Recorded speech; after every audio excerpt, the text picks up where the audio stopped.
গণঅভ্যুত্থানের মুখে পালিয়ে যাওয়া সাবেক প্রধানমন্ত্রী শেখ হাসিনাকে ফেরত চেয়ে বাংলাদেশের অন্তর্বর্তী সরকারের পাঠানো কূটনৈতিক বার্তার আইনি বৈধতা কতটা তা খতিয়ে দেখছে নয়াদিল্লি।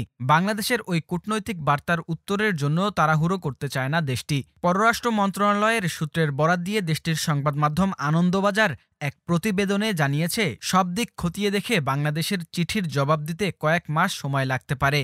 প্রতিবেদনে বলা হয়, ভারত বাংলাদেশ প্রত্যর্পণ চুক্তি থাকুক বা না থাকুক, রাজনৈতিক কারণে আশ্রয় নেওয়া কোনো নেতা বা নেত্রীকে তার ইচ্ছার বিরুদ্ধে ফেরত পাঠাতে কোনো দেশ বাধ্য কিনা তার আইনি দিক দেখা হচ্ছে। ভারতের অন্তত ৫০টি প্রত্যর্পণের আবেদন পড়ে রয়েছে ওয়াশিংটনে। ভারত যদি শেখ হাসিনাকে তার জীবননাশের সম্ভাবনার আশঙ্কা সত্ত্বেও ফেরত পাঠিয়ে দেয়, তাহলে দক্ষিণ এশিয়ার বৃহৎ শক্তি হিসেবে ভারতের কূটনৈতিক অবস্থান অনেকটাই লঘু হয়ে যাবে ভুটান, শ্রীলঙ্কা ও নেপালের মতো দেশের কাছে। আরও বলা হয়, বাংলাদেশের বর্তমান সংকটজনক পরিস্থিতি থেকে নজর ঘোরাতে এবং সে দেশের ভারত বিরোধিতার পালে বাতাস লাগাতেই এই নোট ভার্বাল পাঠানোর সিদ্ধান্ত নেওয়া হয়েছে। বাংলাদেশের প্রধান শিল্পক্ষেত্র বস্ত্র কারখানাগুলো থেকে হাজারে হাজারে ছাঁটাই চলছে। বিদেশে রপ্তানি কমেছে প্রায় ৪%। দেশের বাজারে আগুন দাম। সব মিলিয়ে কোণঠাসা ড. মোহাম্মদ ইউনূসের নেতৃত্বাধীন অন্তর্বর্তী সরকার নিজেদের স্বার্থেই আওয়ামী লীগ বিরোধী জাতীয়তাবাদের তাস খেলছে। অন্তর্বর্তী সরকার গত ৪ মাসে এমন কিছু দিতে পারেনি যাতে বাংলাদেশের মানুষের স্বস্তি মেলে।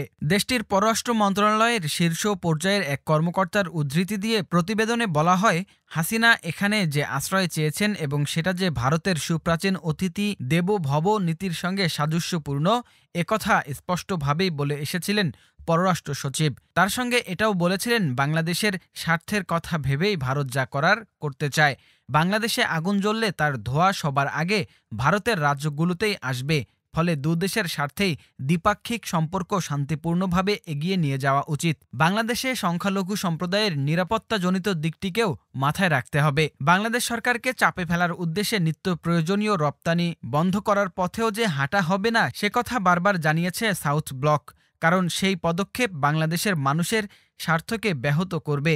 কালক্রমে তা ভারত বিরোধিতায় উস্কানি দেবে। ভারতও চায় বাংলাদেশে গণতান্ত্রিক পদ্ধতিতে দ্রুত নির্বাচন সম্পন্ন করুক অন্তর্বর্তী সরকার। বিএনপির একাংশ যোগাযোগ রাখছেন ভারতীয় নেতৃত্বের সঙ্গে। বিএনপিও ইউনূস সরকারের উপর চাপ দিচ্ছে ভোটের জন্য।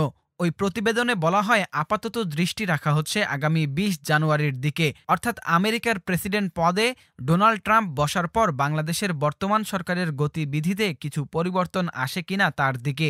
বারবার ভারতের উপর নানাভাবে চাপ তৈরি করা এবং উগ্র ভারত বিরোধী আবেগ জিইয়ে রাখার ব্যাপারে পাকিস্তানকে সামনে রেখে চীনের কোনো ভূমিকা রয়েছে কিনা সেটাও খতিয়ে দেখা হচ্ছে।